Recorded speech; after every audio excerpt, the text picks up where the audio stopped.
ഇന്നത്തെ വീഡിയോ എന്ന് പറയുന്നത് ഏറ്റവും സിമ്പിൾ ആയിട്ട് നമ്മുടെ വീട്ടിൽ എങ്ങനെ ബിരിയാണി തയ്യാറാക്കി എടുക്കുക എന്നുള്ളതാണ്. ഒരു ഗസ്റ്റ് ഒക്കെ വന്നു കഴിഞ്ഞാൽ നമുക്ക് വളരെ പെട്ടെന്ന് തന്നെ ഈ ബിരിയാണി തയ്യാറാക്കി എടുക്കാവുന്നതാണ്.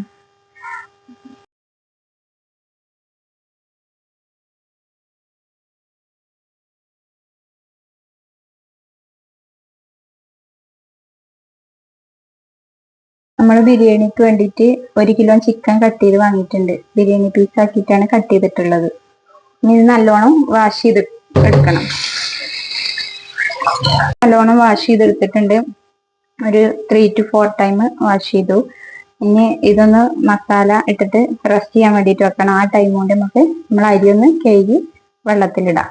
ഇനി നമുക്ക് സൈഡിലേക്ക് മാറ്റി വെച്ചിട്ട് ബിരിയാണി വെക്കാനുള്ള പാത്രം എടുക്കാം. അപ്പൊ നമ്മൾ ഇനി ഇതിലാണ് ബിരിയാണി വെക്കാൻ പോണത്. 1 കിലോ ബിരിയാണി വെക്കണ ബിരിയാണി പോട്ടാണ്. അപ്പൊ നമുക്ക് ആദ്യം ഇതിൽ ചിക്കന് മാഗ്നേറ്റ് ചെയ്തിട്ട് റെസ്റ്റ് ചെയ്യാൻ വേണ്ടി വെക്കാം 1/2 മണിക്കൂർ. അപ്പോൾ ഈ മസാല വെച്ചിട്ടാണ് നമ്മൾ ബിരിയാണി ഉണ്ടാക്കാൻ പോണത്. ഈ മസാലന്റെ പ്രത്യേകത എന്താന്ന് വെച്ചാല് ഇതിൽ നമ്മൾ തൈരും വെള്ളവും മാത്രം ആഡ് ചെയ്ത് കൊടുത്താൽ മതി. ബാക്കിയൊക്കെ ഇതിൽ തന്നെ ഉണ്ടാവും. അപ്പോൾ ഇതിലേക്ക് പിന്നെ നമ്മൾ ഇനി വേറെ മസാലകളൊന്നും ആഡ് ചെയ്യേണ്ടതില്ല. മല്ലിച്ചപ്പോ ഒന്നും വേണ്ട, ആ തൈര് മാത്രം മതി. ഇത് ഇനി വേണ്ടവർക്ക് ഞങ്ങൾ വീഡിയോയിൽ നമ്പർ കൊടുത്തിട്ടുണ്ട്. അതിൽ വാട്സപ്പ് വഴിയോ കോൾ ചെയ്തിട്ടോ നമുക്ക് ഓർഡർ ചെയ്യാവുന്നതാണ്. ഞങ്ങൾ എത്തിച്ചു തരും. ചിക്കൻ ഇതിലേക്ക് ഇട്ടിട്ടുണ്ട്. ഇനി ഇതിലേക്ക് 200 ഗ്രാം മസാലയാണ് നമ്മൾ ഇടേണ്ടത്. അപ്പൊ നമുക്ക് ഇതിന് 200 ഗ്രാം മസാല ഇട്ട് കൊടുക്കാം. 1 കിലോ ചിക്കനിലേക്ക് 200 ഗ്രാം മസാല, അതാണ് ഇതിന്റെ ഇത്. ആ ഒരു പാക്ക് എന്ന് പറയുന്നത് 1.5 കിലോ ചിക്കൻ വരെ നമുക്ക് ബിരിയാണി ഉണ്ടാക്കാം. നമുക്ക് ഇതിക്ക് 250 ml തൈര് ആഡ് ചെയ്ത് കൊടുക്കാം. നമ്മളൊരു 200 ml വെള്ളം കൂടെ ആഡ് ചെയ്ത് കൊടുക്കുന്നുണ്ട്. നമുക്കിത് നല്ലോണം മിക്സ് ചെയ്തിട്ടെടുക്കാം.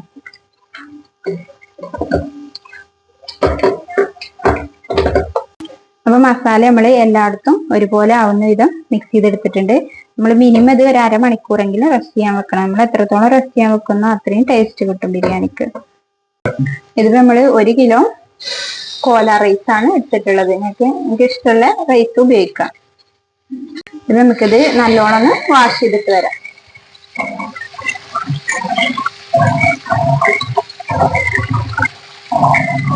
അപ്പൊ നമ്മളിത് നല്ലോണം വാഷ് ചെയ്തെടുത്ത് വെള്ളത്തിലിട്ട് വെച്ചിട്ടുണ്ട്. ഒരു 1/2 മണിക്കൂർ നേരം നമുക്കിത് വെള്ളത്തിലിട്ട് വെക്കാം.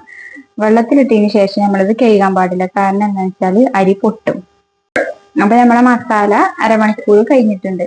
അപ്പൊ നമുക്ക് അടുപ്പിൽ വെച്ചിട്ടൊന്ന് വേവിച്ചിട്ടെടുക്കാം. അപ്പൊ നമുക്കിത് മസാല വേവിക്കാൻ വേണ്ടി വെച്ചിട്ടുണ്ട്. അപ്പൊ ഒരു 2-3 മിനിറ്റ് നമുക്കിതൊന്ന് ഹൈ ഫ്ലെയിമിൽ വെച്ചിട്ട് വേവിച്ചെടുക്കാം. പിന്നെ നമുക്ക് തീ കുറച്ച് കൊടുക്കാം.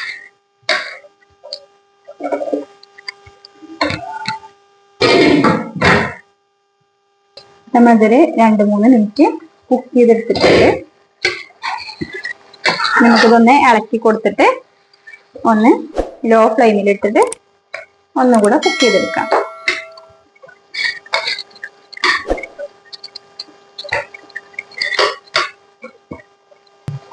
പിന്നെ ഒതുക്കി നമുക്ക് ഉപ്പിന്റെ ആവശ്യം വരുന്നില്ല. ഓൾറെഡി ഉപ്പ് മിക്സ് ആയിട്ടുള്ള മസാലയാണിത്. പിന്നെ ഓരോരോ ടേസ്റ്റിനനുസരിച്ച് ഉപ്പ് നമുക്ക് വേണമെങ്കിൽ കൂട്ടി കൊടുക്കാം.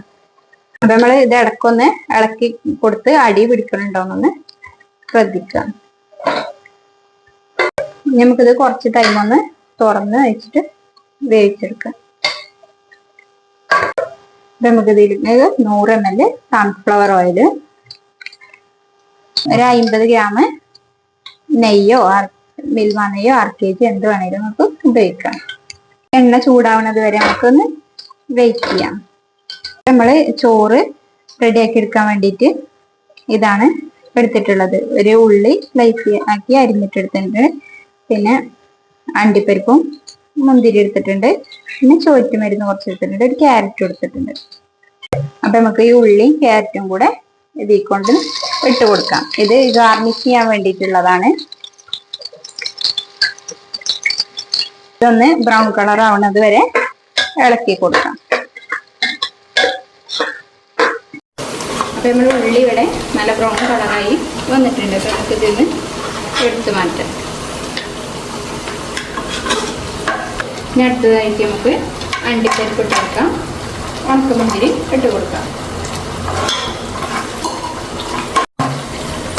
അപ്പോൾ നമ്മൾ അണ്ടിപ്പരിപ്പ് ഇതൊരു ബ്രൗൺ കളറായിട്ട് വരുന്നവരെ ഇളക്കി കൊടുക്കും.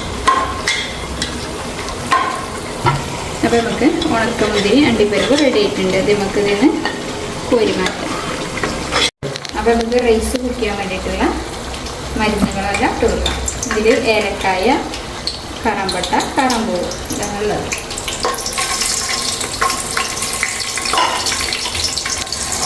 അപ്പോൾ നമ്മൾ അരി ഏത് പാത്രത്തിലാണ് നമ്മൾ അരി ഇളന്നെടുക്കുന്നത് അതിന് ഒരു പാത്രം അരിയാണെങ്കിൽ 2 പാത്രം വെള്ളം ഒഴിച്ച് കൊടുക്കാം.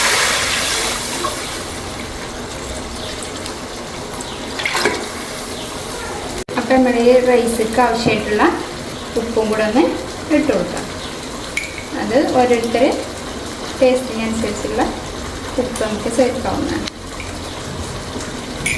അപ്പം നമുക്ക് ഈ വെള്ളം തിളച്ച് വരുന്നത് വരെ ഒന്ന് വെയിറ്റ് ചെയ്യാം. ആ സമയം കൊണ്ട് നമ്മൾ വെള്ളത്തിലിട്ട് വെച്ച അരി ഊറ്റിയെടുക്കാം. അപ്പം നമ്മൾ മസാല ഇവിടെ കുക്കായി വന്നിട്ടുണ്ട്. ഇത് നമുക്കപ്പോൾ ഓഫ് ചെയ്ത് വെക്കാം. അപ്പോൾ വെള്ളം തിളക്കുന്ന ടൈം കൊണ്ട് നമ്മൾ സാലഡ് സെറ്റ് ചെയ്തെടുത്തിട്ടുണ്ട്. ഇത് നമ്മൾ സാധാ നോർമൽ തൈരും ഉള്ളി വെച്ചിട്ടുള്ള സാലഡാണ്.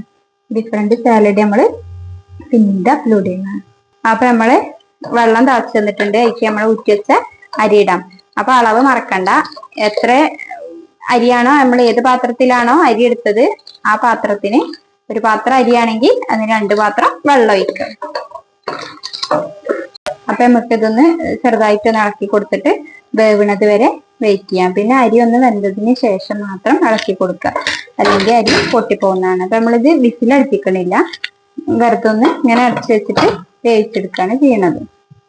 നമ്മൾ കുക്കറിൽ വെച്ചെന്നുള്ളൂ, നമുക്കിത് ചെമ്പിൽ വേണമെങ്കിലും തയ്യാറാക്കിയെടുക്കാം. അപ്പൊ നമ്മുടെ റൈസ് ഇവിടെ ഏകദേശം കുക്കായി വന്നിട്ടുണ്ട്. നമുക്കൊന്ന് ഇളക്കി കൊടുക്കാം. അപ്പൊ നമ്മളെ മസാലന്റെ തീയൊന്ന് നമ്മള് വീണ്ടും കത്തിച്ചു കൊടുത്തിട്ടുണ്ട്. ഇളക്കിയതിന് ശേഷം നമുക്ക് ചോറ് ഇതിൽ ദമ്മിട്ട് കൊടുക്കാം.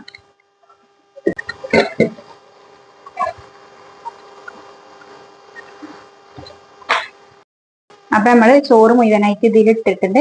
അപ്പൊ നമ്മൾ നേരത്തെ ചോറ് റെഡിയാക്കുമ്പോ അതിന് കുറച്ച് നെയ്യ് എടുത്ത് മാറ്റി വെച്ചിട്ടുണ്ടായിരുന്നു. അത് ഇതിന്റെ മേലോടെ ഒഴിച്ചു കൊടുക്കാം.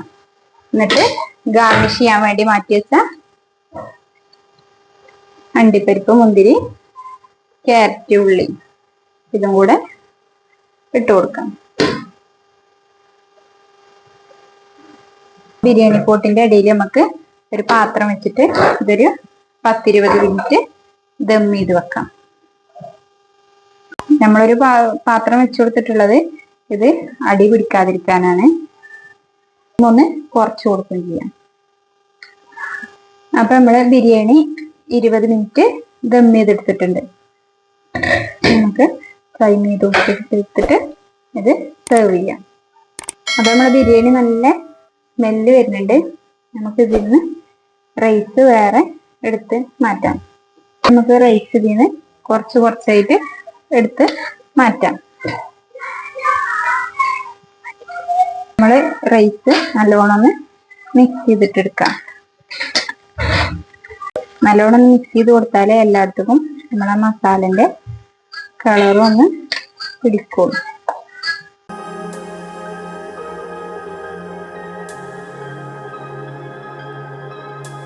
എന്റെ ചാനൽ സബ്സ്ക്രൈബ് ചെയ്യുക, ലൈക്ക് ചെയ്യുക, നിങ്ങളുടെ അഭിപ്രായങ്ങൾ കമന്റ് ചെയ്യുക.